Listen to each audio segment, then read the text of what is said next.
আজকে তোদের পরীক্ষার রেজাল্ট দিব। এই প্রথমে তোরা দুজন আপন ভাই না? জি স্যার। তোরা দুজন যদি আপন ভাই হয়ে থাকস তাহলে বাপের নাম আলাদা আলাদা লিখছস কেন? স্যার আমরা যদি আলাদা আলাদা করে না লিখতাম তাহলে আপনি ভাবতেন আমরা দেখা দেখি করে লিখছি, এর জন্যই বাপের নাম আলাদা আলাদা লিখছি। পাগল, নে তোর খাতা নে।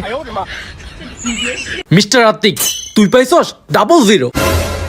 কই স্যার দেখি দেখি। এই দেখ 0 পেয়ে বসে আসস। একটা শূন্যকে 8 বানিয়ে দে, তাহলে 80 মনে হবে। স্যার কই আমি তো 180 পাইছি। ও আমার মনে হয় চোখের পাওয়ার কমে গেছে। হ্যাঁ তুই 80 পাইছস। তুই পরীক্ষায় ফেল করছস, আবার অনেকে পাস করছস। সবকিছু ভুলে গিয়ে পড়াশোনায় মন দে। নতুন করে আরো একটা ম্যাথ করাচ্ছি।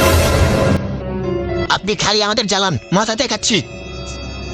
আমাকে পরীক্ষায় 00 দা, আমাকে পরীক্ষায় নাম্বার কম দা।